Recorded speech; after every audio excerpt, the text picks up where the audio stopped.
He freaked like seeing a ghost, dressing up for dinner in a snazzy outfit. Just as he added flair, a charming lady helped with his coat. Her subtle moves were clearly flirtatious, but Jack was uninterested, as if seeing an alien, instead smiling at Annie, feeling a strange happiness. After dinner, they returned home. Annie forced Jack to walk the dog. Despite his reluctance, he obeyed her. When he finally got home, Annie was already in dreamland, but right next to the bed was a pair of pajamas for him, and at that moment, he finally felt the warmth of home, tasting sweet nostalgia. The next morning, waking up to an empty bed, his lips curled up, as if dreams ended, leaving him a wanderer. But the baby's cry, like a demon's horn, jolted him awake. He knocked on the bathroom door, reminding Annie, "The baby's crying. Come quick." But Annie said it was his turn, and told him to take their son to daycare. Jack thought, "Oh no, in babysitting." Yet the chaotic scene before him left him dumbfounded, completely clueless about where to start. Life was practically a comedy show. Fortunately, his daughter was there to guide him, but Jack's clumsy antics made her think, Dad is a bit off. In her eyes, he looked like an alien from a cartoon. She thought this man was like an alien, abducting her once omnipotent dad. She didn't know what kind of madness he was into now. "Yes, welcome to your new job, daycare." Guided by his daughter, Jack dropped his son at daycare and prepared to take his daughter to school, but felt lost like a princess in a castle, unsure what to do next. "Annie, where do I go now?" The daycare bus." "Why?"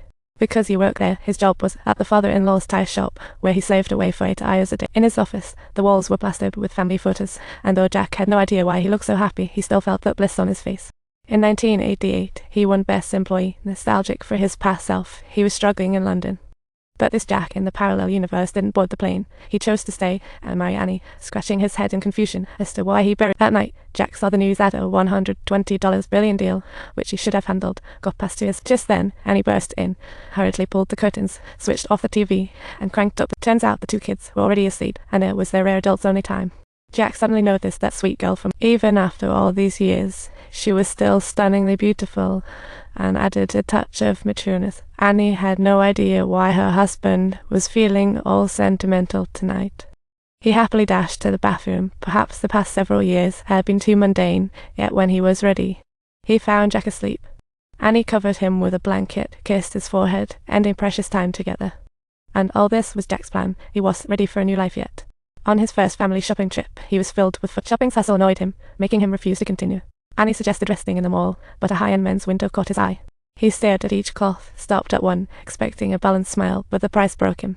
The price completely crushed his image as a frugal husband in his wife's eyes, and he couldn't take it anymore.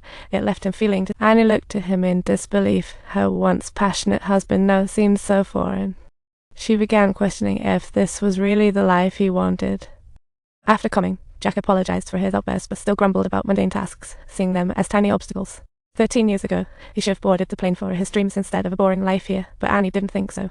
For the kids, they moved from the city to a town, running his father's tire shop together. Life was simple yet fulfilling and joyful. To vent his frustrations, Jack went bowling with friends and ended up bumping into that lady from the dinner. Her peculiar behavior made him wonder if there was something brewing between them. Actually, the sexy dress I wore that night was to grab your attention, and I even found a place that sells bulletproof tires for you. Their kids were in the same dance class, so she dressed to impress when picking them up to get closer to Jack. She hinted her home would be empty this weekend, hoping Jack would visit. Jack chuckled, though tired of his monotonous life.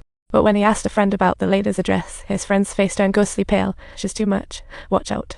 Jack was puzzled about why his friend was so upset until he got home and stumbled upon an old videotape. Curious, he put the tape in the VCR and found it was Anna's 22nd birthday footage. Jack invited the whole town to celebrate. He sang a love song at the party. Though out of tune and offbeat, every lyric overflowed with his genuine love for Annie. To the money-driven Jack, such pure and sincere love felt like an extravagant luxury, and he began to regret abandoning Annie.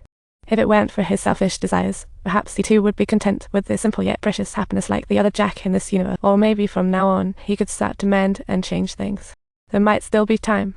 The next morning, he was awakened by the family dog, shaking off past irritations, and he found himself quite adept at taking care. Before he knew it, he adapted to his new family life. Back in the bedroom, he found Annie had a gift for him. He felt no surprise, but Annie, like a child, urged Jack to open the gift. They happily unwrapped it.